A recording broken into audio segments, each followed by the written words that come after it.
স্বাগতম জানাইছো আৰু এই মুহূৰ্তত এটা গুৰুত্বপূৰ্ণ বাতৰি দিব ওলাইছো অহা 4 সেপ্টেম্বৰলৈকে ৰাজ্যত আনলক 4 প্ৰযোজ্য নহয় পূৰ্বৰ নীতি নিয়মে ৰাজ্যত বলবৎ থাকিব এই মুহূৰ্তৰ এই ব্ৰেকিং নিউজটো টাইম 8ৰ দৰ্শকসকললৈ আগবঢ়াইছো যে ৰাজ্যত আনলক 4ৰ যি নিয়ম আছে বা শিথিলতা আছে সেই শিথিলতাসমূহ বলবৎ নহব অহা 4 সেপ্টেম্বৰলৈকে পূৰ্বৰ দৰে ৰাজ্যৰ যিসমূহ নিয়ম প্ৰযোজ্য আছিল সেই প্ৰযোজ্য হৈ থাকিব অহা 4 সেপ্টেম্বৰ পৰ্যন্ত আৰু এই কথা মুখ্য সচিবৰ ফালৰ পৰা সদৰি কৰা হৈছে অৰ্থাৎ 9:30 বজাৰ পৰা যি নিশা 9:30 বজাৰ পৰা যি সান্ধ্য আইন আছিল সেই সান্ধ্য আইন থাকিব 13 আগষ্টৰ যিসমূহ নীতি নিয়ম আছে সেই নীতি নিয়মে ৰাজ্যত বলবৎ হৈ থাকিব 9:30 বজাৰ পৰা যি সান্ধ্য আইন আছে সেই সান্ধ্য আইন বলবৎ থাকিব পুৱা 5 বজালৈকে বলবৎ থাকিব এই সান্ধ্য আইন পূৰ্বৰ যি নীতি নিয়ম আছিল শিক্ষা অনুষ্ঠান সুইমিং পুল সিনেমা হল বন্ধ থাকিব তাৰ লগতে কোনো বৃহৎ সমাবেশ বা ৰাজহুৱা সমাবেশ হ'ব নোৱাৰিব কেন্দ্ৰৰ আনলক যি 4ৰ যি নীতি নিয়ম আছে বা যি শিথিলতা আছে সেই শিথিলতাসমূহ ৰাজ্যত বলবৎ নহব আৰু ৰাজ্যৰ মুখ্য সচিবে এই কথা জনাইছে অৰ্থাৎ যিসমূহ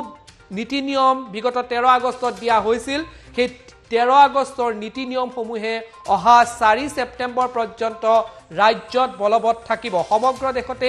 আনলক 4 দিয়া হৈছিল তাৰ বহু শিথিলতা দিয়া হৈছিল কিন্তু সেই শিথিলতাসমূহ ৰাজ্যত প্ৰযোজ্য নহব পূৰ্বৰ নিৰ্দেশনাই ৰাজ্যত বলবৎ হৈ থাকিব 9:30 বজাৰ পৰা পুৱা 5 বজালৈকে যি সান্ধ্য আইন আছিল সেই সান্ধ্য আইন ৰাজ্যত বলবৎ হৈ থাকিব তাৰ লগতে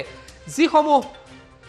নীতি নিয়ম পূৰ্বতে 13 আগষ্টত দিয়া হৈছিল সেই 13 আগষ্টৰ নীতি নিয়মসমূহে ৰাজ্যত অহা 4 সেপ্টেম্বৰ পৰ্যন্ত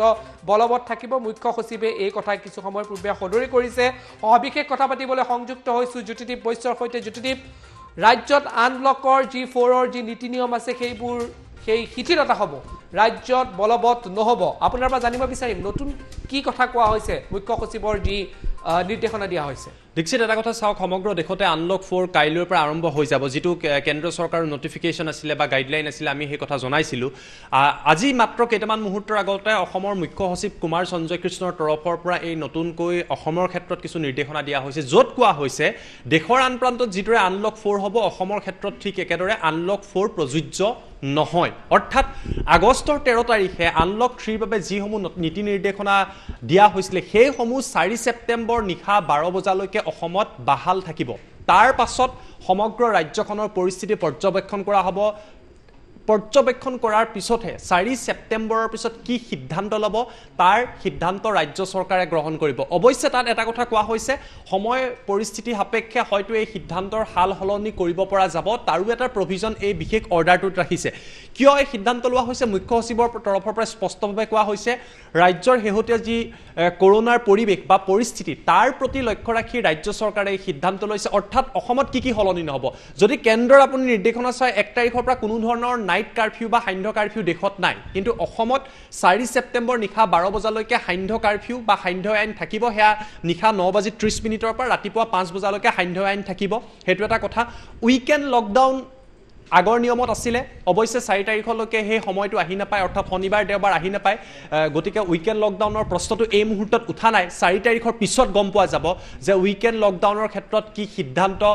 চৰকাৰে ল'ব থাকিব নে নাথাকিব কিন্তু কেন্দ্ৰই কৈছিলে এনেকুৱা উইকেণ্ড লকডাউন নাথাকে সান্ধ্য আইন নাথাকে এনেকুৱা নিয়ম দিছিলে কিন্তু অসমত মুখ্য সচিবে ক'লে যে আগৰ 13 আগষ্টৰ নিয়ম সেই অনুসৰি এতিয়া নিশাৰ ভাগত কাৰফিউটো থাকিব গতিকে সান্ধ্য কাৰফিউ থাকিব আন কি নিয়ম আছে যেনে দোকান খোলাৰ ক্ষেত্ৰত 9 বজালৈকে হে দোকান খুলিব পাৰিব সামাজিক দূৰত্বৰ নীতি নিয়মসমূহ মানি চলিব লাগিব অন্যান্য ৰাজহুৱা অনুষ্ঠানৰ ক্ষেত্ৰতো নীতি নিয়ম থাকিব স্মশানতো 20 জনতকৈ অধিক লোক সমবেত হ'ব নোৱাৰিব বিবাহ অনুষ্ঠানত 50 জনতকৈ অধিক লোক সমবেত হ'ব নোৱাৰিব অৰ্থাৎ আনলক 3 যিসমূহ নিৰ্দেশনা আছে সেইসমূহে বৰ্তমান সময়ত অসমত প্ৰযোজ্য থাকিব দেশত এটা সম্পূৰ্ণ আনলক 4 কাইলৈৰ পৰা প্ৰযোজ্য হ'ব কিন্তু অসমত 4 তাৰিখলৈকে আনলক 4ৰ শিথিলতা নাহে গতিকে আনলক 3ৰ সময়ত যিসমূহ নীতি নিয়ম এই মুহূৰ্তত প্ৰযোজ্য হৈ আছে অসমত এই মুহূৰ্তত যিবিলাক নীতি নিয়ম চলি আছে সেইসমূহ নীতি নিয়মে 4 তাৰিখলৈকে চলি থাকিব আন এটা কথা আমি দীক্ষিত মই এই মুহূৰ্তত আনিব বিচাৰিছো মুখ্য সচিব গৰাকীয়ে মাত্ৰ দুদিন পূৰ্বে বা এটা দিন পূৰ্বে সংবাদ মাধ্যমৰ আগত কৈ আহিছিলে যে অসমৰ ৰাইজে যদি মাস্ক নিপিন্ধে লকডাউন পৰ্যন্ত দিয়াৰ বাবে চৰকাৰে চিন্তা চৰ্চা কৰিব পাৰে এনেকুৱা বহু আজি তথ্য তেওঁলোকে হয়তো ৰাজ্য ৰাজ্য চৰকাৰৰ পৰা পাইছে যে সামাজিক দূৰত্ব কিছু লোকে মনা নাই বা মাস্ক পৰিধান কৰা নাই ৰাজহুৱা স্থানত, ইয়াৰ ফলত কোভিড বিয়পিছে। গতিকে এই ক্ষেত্ৰত ইতিমধ্যে আৰক্ষী কঠোৰ হৈছে। আজি গুৱাহাটীৰ কেইবাটাও প্ৰান্তত আৰক্ষী অভিযান চলাইছে। কোনোবাই যদি মাস্ক পৰিধান কৰা নাই আৰু কোনোবাই যদি কৰিছেও, যদি নাকৰ তলত মাস্কখন এনেই লগাই ৰাখিছে, তেতিয়াও কিন্তু সেই ক্ষেত্ৰতো কিন্তু তেওঁলোকৰ ক্ষেত্ৰত প্ৰায় 1000 টকাৰ জৰিমনা বিহা হৈছে। গতিকে এইসমূহ নিয়ম কৰা হৈছে, এইসমূহ নতুনকৈ নিয়ম কৰিছে। গতিকে আনলক 3 নীতি নিয়ম অসমত 4 তাৰিখলৈকে চলি থাকিব। কৰোনাৰ সংখ্যা অসমত বৃদ্ধি পাই গৈ আছে, কৰোনাত প্ৰতিদিনে লোক আক্ৰান্ত হৈ আছে। গতিকে পৰিস্থিতি সলনি হোৱা নাই, তাৰ বাবে হয়তো এই নীতি নিয়মসমূহ ৰাখিছে। আৰু 4 তাৰিখৰ পিছত গম পোৱা যাব যে আনলক 4 কিদৰে প্ৰযোজ্য হ'ব বা প্ৰযোজ্য কৰিলেও কিছু সাল সলনি কৰিব নেকি, এয়া হয়তো ৰাজ্য চৰকাৰে গম পাব। কিন্তু কৰোনাৰ লকডাউন দিয়া হ'ল, দীঘলীয়া সময় লকডাউনৰ অধীনত থকাৰ পিছতো কৰোনা নিয়ন্ত্ৰণলৈ অহা নাই, সেয়া সঁচা কথা। অসমত কি ভাৰততেই নিয়ন্ত্ৰণত অহা নাই। গতিকে ক'ৰবাত নহয় ক'ৰবাত যদিও আনলক দিয়া হৈছে, চৰকাৰ এতিয়াও চিন্তাত আছে। দীক্ষিত, হয়, নিঃসন্দেহে যে কৰোনাৰ যি ভয়াৱহতা আছে সেই ভয়াৱহতা অব্যাহত আছে। আৰু তাৰ মাজতেই এই মুহূৰ্তৰ এই গুৰুত্বপূৰ্ণ বাতৰিটো দিব ওলাইছোঁ যে ৰাজ্যত কোনো ধৰণৰ শিথিলতা, আনলক 4 কোনো ধৰণৰ শিথিলতা অহা 4 ছেপ্টেম্বৰ পৰ্যন্ত নাথাকিব। পূৰ্বৰ নিৰ্দেশনা ৰাজ্যত বলবৎ হৈ থাকিব। মুখ্য সচিবে এই কথা সদৰি কৰিছে। অৰ্থাৎ যি নাইট কাৰফিউ আছে 9:30 বজাৰ পৰা পুৱা 5 বজালৈকে, সেয়া থাকিব।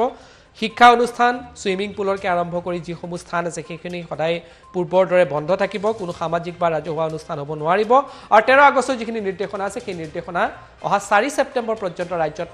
বলবৎ হৈ থাকিব। অৰ্থাৎ কোনো ধৰণৰ শিথিলতা এই মুহূৰ্তত ৰাজ্যবাসীয়ে লাভ নকৰে। আৰু সেই গতিকে আমিও আহ্বান জনাম ৰাজ্যবাসীক যে যি সাৱধানতা আছে সেই সাৱধানতা সকলোৱে অৱলম্বন কৰক, তেতিয়াহে প্ৰত্যেকজন লোক সংকটমুক্ত হ'ব পাৰিব। কৰোনাৰ ভয়াৱহতা এই মুহূৰ্ততো আঁতৰি যোৱা নাই। তাৰ মাজতে মুখ্য সচিবৰ এই নিৰ্দেশনা যে 4 ছেপ্টেম্বৰ পৰ্যন্ত ৰাজ্যত আনলক 4ৰ কোনো ধৰণৰ শিথিলতা নাথাকে। পূৰ্বৰ যি নীতি নিয়ম আছে অহা 4 ছেপ্টেম্বৰ পৰ্যন্ত ৰাজ্যত বলবৎ হৈ থাকিব।